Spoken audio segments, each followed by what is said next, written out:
Class से हम लोगों ने एनिमल हस्बेंड्री स्टार्ट किया है।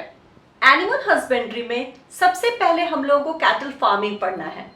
इस क्लास में हम लोग कैटल फार्मिंग पढ़ेंगे। इंडिया में कैटल का दो स्पीसीज है, एक गाय जिसको कि काऊ कहते हैं, इसका साइंटिफिक नेम है बॉस इंडिकस, और दूसरा भैंस जिसको बफेलो कहते हैं, इसका साइंटिफिक नेम है बॉस ब्यूबालिस। मतलब कैटल में दो स्पीसीज आ गया, गाय और भैंस।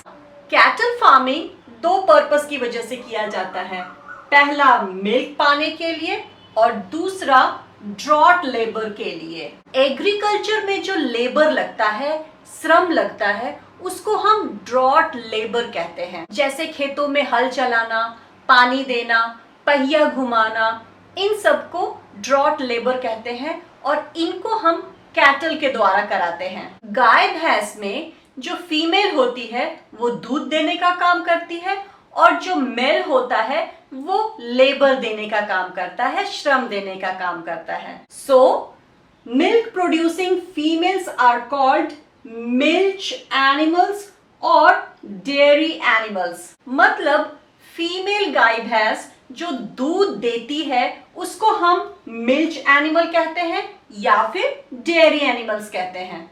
Now the male used for farm labour are called draught animal.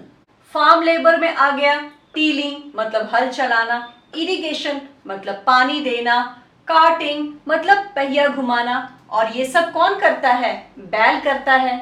सो जो फीमेल होती है उसको हम मिल्च एनिमल कहते हैं क्योंकि ये दूध देती है, और जो मेल होता है उसको हम ड्रॉट एनिमल कहते हैं क्योंकि ये लेबर देता है, श्रम देता है। नाउ ये तो समझ में आ गया कि मिल्च एनिमल से हमें मिल्क मिलता है, लेकिन ये हमेशा दूध नहीं देती। बछड़े के पैदा होने के बाद से, दैट इज काफ के पैदा होने के बाद से ये गाय भैंस दूध देना शुरू करती है और लगभग 1 साल तक दूध देती है।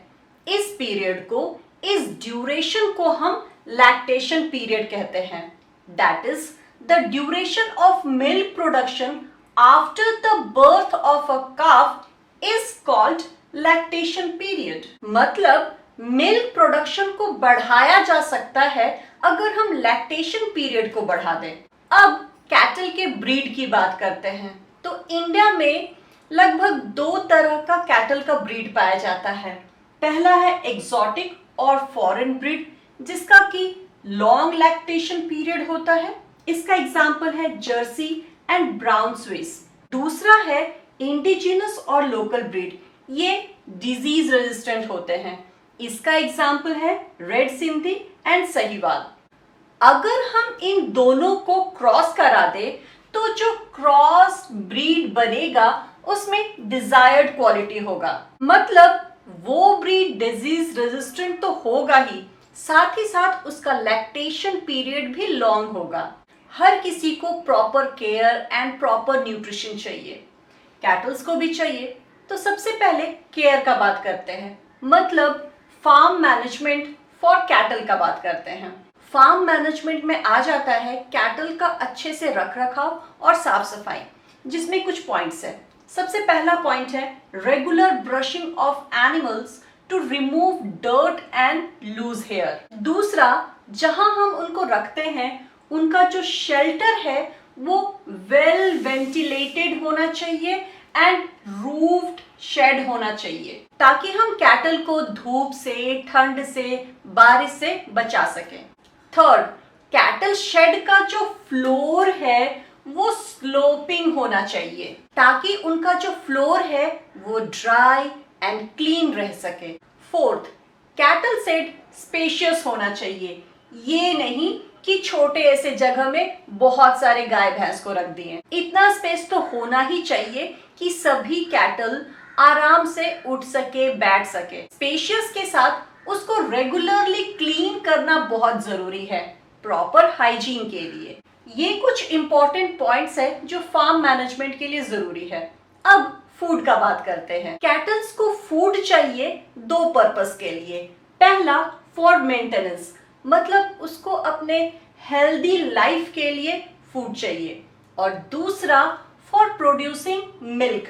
ड्यूरिंग लैक्टेशन पीरियड उसको स्पेशल फूड चाहिए जिसमें कि प्रोटीन ज्यादा हो ताकि वो ज्यादा दूध दे सके। सो कैटल में फूड का दो पर्पस हुआ, एक मेंटेनेंस और दूसरा प्रोड्यूसिंग मिल्क। अगर हम कैटल के खाने की बात करें, मतलब अगर हम कैटल फीड का बात करें तो ये दो तरह का होता है, पहला रफेज और दूसरा कंसंट्रेट।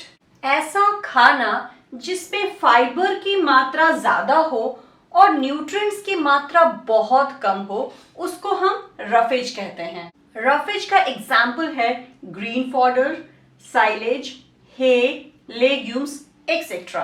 कंसंट्रेट्स वो खाना है जिसमें प्रोटीन्स, न्यूट्रिएंट्स का मात्रा बहुत ज्यादा होता है और फाइबर का मात्रा बहुत कम होता है।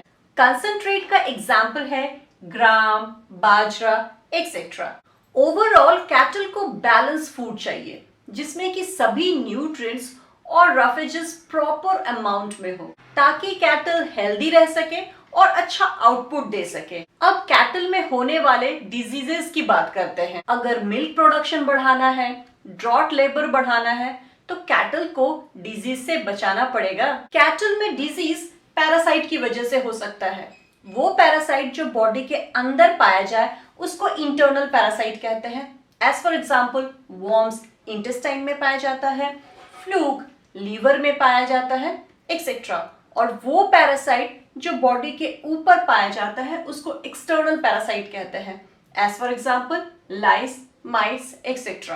कैटल को इन्फेक्शियस डिजीज भी हो सकता है, नॉन इन्फेक्शियस डिजीज भी हो सकता है। वो डिजीज जो बैक्टीरिया वायरस की वजह से होता है उसको इन्फेक्शियस डिजीज कहते हैं और वो डिजीज जो मैल न्यूट्रिशन की वजह से होता है, मैल फंक्शनिंग ऑफ ऑर्गन की वजह से होता है, उनको नॉन इन्फेक्शियस डिजीज कहते हैं। कैटल को viral disease and bacterial disease से बचाने के लिए वैक्सीनेशन दिया जाता है। ये हो गया कैटल डिजीज के बारे में। So this is all about cattle farming. मिलते हैं नेक्स्ट क्लास में।